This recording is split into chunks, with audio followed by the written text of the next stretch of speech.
আসসালামু আলাইকুম ভিউয়ার্স, আমি কেয়া চৌধুরী। আজকে আমি আপনাদের সামনে যেই নতুন চমক নিয়ে এসেছি তা হচ্ছে টিপস। ভিউয়ার্স, আমরা দৈনন্দিন জীবনে যখন কাজ করি ঘরে এবং রান্নাঘরে, তখন দেখা যায় প্রতিনিয়ত আমরা নতুন নতুন ট্রিক্স আমরা তৈরি করি যেন আমরা খুব সহজেই নতুন পদ্ধতিতে খুব সহজে কাজ করে যে কোনো জটিল কাজকে সমাধান করতে পারি। তা খাবার সংরক্ষণ করার ব্যাপারে হোক বা আমাদের রান্নাঘরের কাজকে সহজ করে তোলার জন্য হোক। তো ভিউয়ার্স, আজকে আমি আপনাদের সাথে 10টি টিপস শেয়ার করব। আশা করি এই টিপসগুলো আপনাদের রান্নাঘরে আপনাদেরকে বেশ সহায়তা করবে এবং আপনাদের রান্নাঘর এবং ঘরের কাজ আপনারা খুব সহজে করে ফেলতে পারবেন এই টিপসগুলোর মাধ্যমে। ভিউয়ার্স, আমি আপনাদেরকে 10টি করে 6টা পর্বে 60টা টিপস আমি আপনাদেরকে দিব। আশা করি এই টিপসগুলো আপনাদের অনেক কাজে লাগবে। আপনাদের ছোটোখাটো যে সমস্যাগুলো আছে আপনারা খুব সহজে এই টিপসগুলোর মাধ্যমে আপনারা সমাধান করতে পারবেন। তো ভিউয়ার্স, আর দেরি না করে কথা না বলে আসুন আমি আপনাদেরকে প্রথম যে ট্রিক্সটা বা প্রথম যে টিপসটা সেটা আমি আপনাদেরকে বলে দিচ্ছি। তা হচ্ছে, আমরা বাসায় কিন্তু প্রায় পুডিং বা কেক বানিয়ে থাকি। তখন কিন্তু দেখা যায় আমাদের পুডিংটা যখন জমে যায় বা ঠান্ডা হয়ে যায় তখন কিন্তু বাটি থেকে সহজে বের হয়ে আসে না। তা আমরা যে কাজটা করব তা হচ্ছে, একটা নাইফ দিয়ে আমরা সুন্দর করে আমাদের পুডিংয়ের চারপাশটাকে একটুখানি প্যানটা থেকে একটু ছাড়িয়ে নেব। তারপরে যে কাজটা করব তা হচ্ছে, আমরা ঢেলে দিব না, আমরা একটা সুতি যে কাপড় আছে সেই কাপড়টা দিয়ে আমরা নিচের অংশটাকে ভালো করে গরম পানিতে ভিজিয়ে সুন্দর করে মুড়িয়ে কিছুক্ষণ রেখে দিব। তাহলে কিন্তু আপনারা কেকই হোক আর পুডিংই হোক তা কিন্তু খুব সহজেই বের হয়ে চলে আসবে আপনাদের কেকের ট্রে থেকে। এটা হচ্ছে আমার প্রথম আপনাদের জন্য টিপস। তারপর হচ্ছে ভিউয়ার্স, আমরা কিন্তু প্রায় দেখা যায় যে দুধ যখন আমরা পাউডার মিল্কটা যখন আমরা তৈরি করি তখন কিন্তু দেখা যায় যে দুধটা দলা দলা বা ছড়া ছড়া হয়ে যায়। এই ক্ষেত্রে আমরা যে কাজটি করতে পারি তা হচ্ছে, আমরা একটা বাটিতে গুঁড়া দুধটার সাথে আমরা সামান্য পরিমাণ চিনি মিশিয়ে নিব। তা অবশ্যই শুকনো একটি বাটিতে নিতে হবে। নিয়ে তারপর যদি আমরা ঠান্ডা অথবা গরম পানিটা মিশিয়ে নিই দুধের সাথে, পাউডার দুধটার সাথে, তাহলে কিন্তু দুধটা খুব সহজেই গলে একেবারে সুন্দর মতো মিশে যায়। ছড়া ছড়া বেঁধে থাকার কোনো আশঙ্কা থাকে না বা দলা দলা বেঁধে থাকে না। এই গেল আমার 2 নাম্বার টিপস। এখন আমি আপনাদেরকে বলবো 3 নাম্বার টিপসটি। 3 নাম্বার টিপসটা হলো, প্রায় দেখা যায় যে আমরা যেহেতু গৃহিণী, আমাদের প্রতিদিন কিন্তু কাঁচামরিচ কাটতে হয় বা শুকনা মরিচ বাটতে হয় বিভিন্ন ডিশ তৈরি করার জন্য। তখন দেখা যায় কিন্তু কাঁচামরিচ কাটা বা বাটার পরে কিন্তু আমাদের হাতটা বেশ জ্বলতে থাকে। তো এই জ্বলাটা রোধ করার জন্য আমরা যেই কাজটা করতে পারি তা হচ্ছে, ঠান্ডা দুধের যে সর আমরা কিন্তু সেটা ব্যবহার করতে পারি। দ্বিতীয়ত আমরা আরেকটা কাজ করতে পারি, সেটা হচ্ছে পেস্ট দিয়ে আমরা হাতটা ধুয়ে নিতে পারি। এইটা কিন্তু, এই যে পেস্টের কথা বললাম এবং দুধের সর লাগানোর কথা বললাম, এগুলো লাগালে কিন্তু খুব ইনস্ট্যান্ট একটা রিলিফ পাওয়া যায়। আপনাদের কারো যদি হাত পুড়েও যায় তাহলে কিন্তু দেখা যায় সারাদিন ধরে কিন্তু ওই জায়গাটা লাল হয়ে থাকে এবং জ্বলতে থাকে। আপনারা কিন্তু সেই ক্ষেত্রে যে কাজটা করতে পারেন তা হচ্ছে, যে জায়গাটার ভিতরে যেই জায়গাটা আপনাদের বার্ন হয়েছে বা যে অংশটা, হাতের যে অংশটা পুড়ে গেছে, আপনারা কিন্তু সেই অংশটার এরিয়াটার ভিতরে আপনারা যদি পেস্ট লাগিয়ে রাখেন, বিশেষ করে ক্লোজ আপ পেস্ট, যেগুলো একটু ঠান্ডা মিন্ট টাইপ যে পেস্টগুলো আছে, আপনারা পেস্ট লাগিয়ে রাখলে কিন্তু ঘন্টাখানেক রাখলে পরে ধুয়ে ফেললে কিন্তু ওই জায়গাটা একদম ঠান্ডা এবং খুব আরাম লাগে।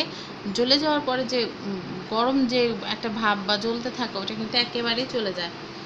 তারপর আমি আপনাদেরকে যেই টিপসটা বলবো তা হচ্ছে, আমরা কিন্তু প্রায় দেখা যায় যে চিনিতে কিন্তু পিঁপড়া ধরে।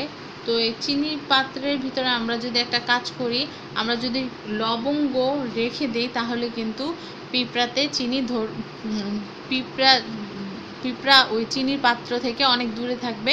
বা ইনকেস যদি পিঁপড়া যদি চিনির ডিব্বায় ঢুকেও যায়, আপনারা কয়েকটা লবঙ্গ ওখানে ফেলে দিন, তাহলে দেখবেন যে পিঁপড়ারা সব ছুটে পালাচ্ছে।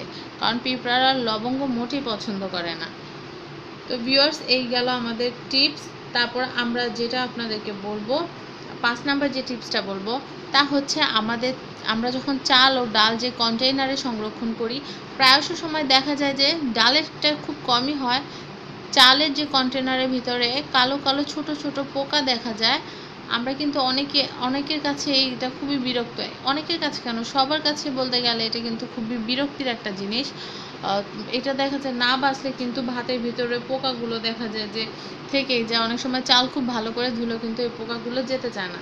তো আপনারা যে কাজটা করতে পারেন এই পোকাটা থেকে চালটাকে বাঁচানোর জন্য, তা হচ্ছে আপনারা চাল আর যে ডালের যে কন্টেনার, সেই কন্টেনারে কিন্তু আপনারা শুকনো নিম পাতা কয়টা বিছিয়ে রাখতে পারেন, বা বিছিয়ে রাখতে পারেন শুকনো মরিচ।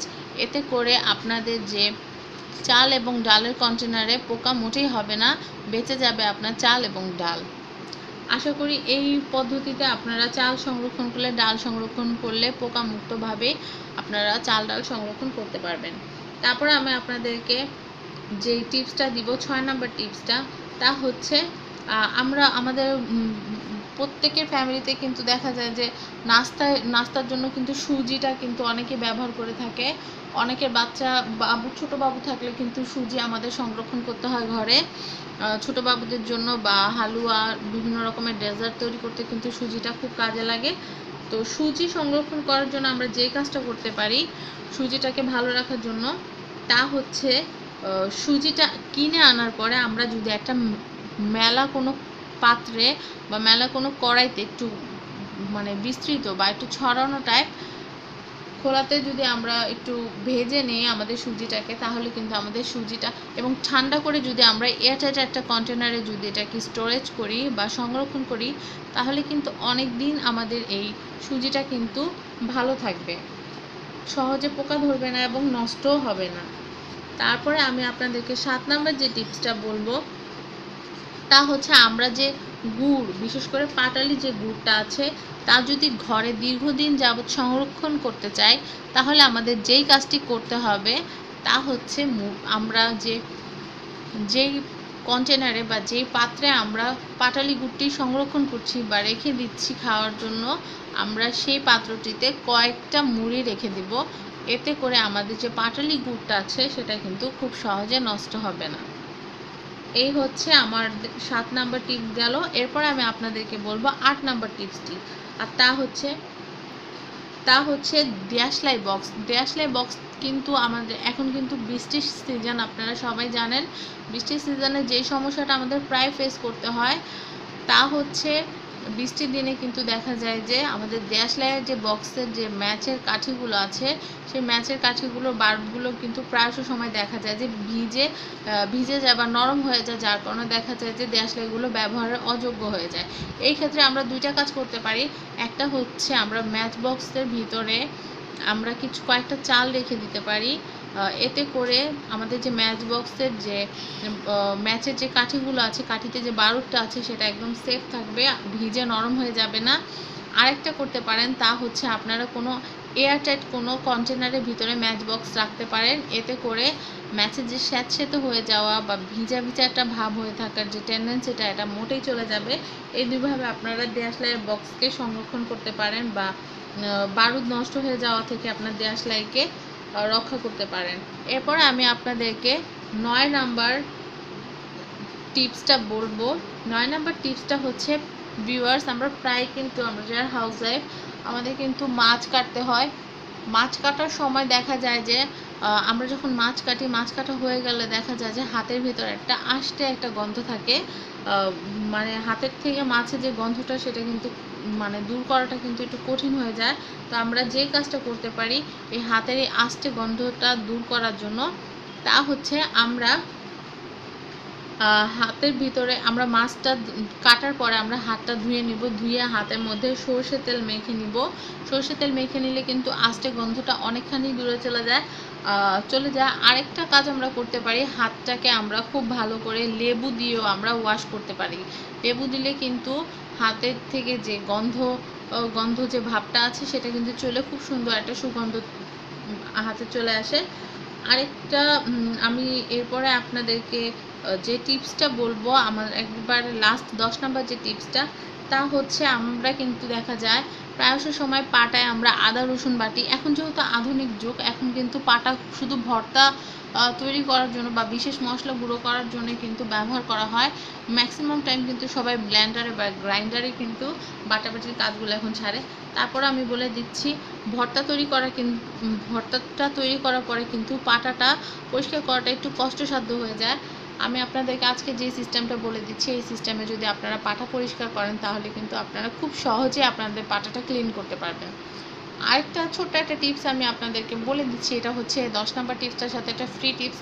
তা হচ্ছে আপনারা যখন ভর্তা তৈরি করবেন তখন কিন্তু আপনারা লবণটা ওই ভর্তাটা যখন পেঁয়াজটা ভাজবেন তখন দিবেন না, আপনারা যখন বাটবেন তখন যদি আপনারা লবণটা দিয়ে নেন তাহলে কিন্তু ভর্তাটা বাটতে অনেক সুবিধা হয়।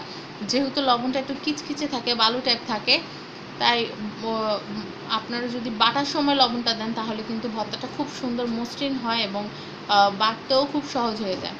আর আমি যেই পাটা নিয়ে যেই আপনাদের টিপসটা বলছিলাম তা হচ্ছে, আপনারা পাটাটা ধোয়ার সময় যদি পাটাটা একটু ধুয়ে আপনারা যদি একটু লবণ মেখে নেন, তার 10 মিনিট পরে যদি আপনারা পাটাটা ধুয়ে নেন তাহলে কিন্তু ওই লবণটা পাটাতে যেই আঠা আঠা হয়ে থাকে, যে ভর্তা বা যেই ময়লা অংশ আঠা আঠা হয়ে থাকে সেগুলো কিন্তু নরম হয়ে থাকে। এরপর আপনারা পাটাটা ধুয়ে নিলে কিন্তু আমাদের পাটাটা একেবারে অ্যাবসলিউটলি পরিষ্কার হয়ে যাবে। তো এই গেল ভিউয়ার্স, আমি আপনাদেরকে আজকে আমি আপনাদেরকে 10টি টিপস বলে দিলাম। আশা করি এই টিপসগুলো আপনাদের প্রতিদিন দৈনন্দিন জীবনে এবং রান্নাঘরের কাজে লাগবে। তো ভিউয়ার্স, আশা করি আমার এই ভিডিওটি ভালো লেগেছে আপনাদের। ভিউয়ার্স, এটা কিন্তু রান্নার বিষয়ে যে 10টি টিপসের প্রথম পর্ব। নেক্সটে আমরা আপনাদের জন্য আরও 10টি টিপস দিয়ে আপনাদের জন্য আরেকটি ভিডিও আপলোড করব। তার জন্য যে কাজটি করতে হবে, নেক্সট ভিডিওটি পাওয়ার জন্য যে কাজটি করতে হবে আপনাদের, তা হচ্ছে সাবস্ক্রাইব করতে হবে আমার চ্যানেল ফ্যামিলি অ্যান্ড ফ্রেন্ডস এবং সাথে থাকতে হবে আমার চ্যানেলে। আর ভিউয়ার্স, বেশি কিছু বলবো না, আজকের মতো বিদায় নিচ্ছি। আমার ভিডিওটি যদি ভালো লেগে থাকে তাহলে যে কাজটি করবেন, লাইক দিবেন আমার ভিডিওটিতে, শেয়ার করবেন আমার ভিডিওটি এবং অবশ্যই সাবস্ক্রাইব করবেন আমার চ্যানেল ফ্যামিলি অ্যান্ড ফ্রেন্ডস। ধন্যবাদ সবাইকে আমার ভিডিওটি দেখার জন্য এবং আপনাদেরকে আমন্ত্রণ জানাচ্ছি এই রান্নাঘরের যে 10টি প্রয়োজনীয় টিপসের দ্বিতীয় পর্ব দেখার জন্য। আজকের মতো আল্লাহ হাফিজ।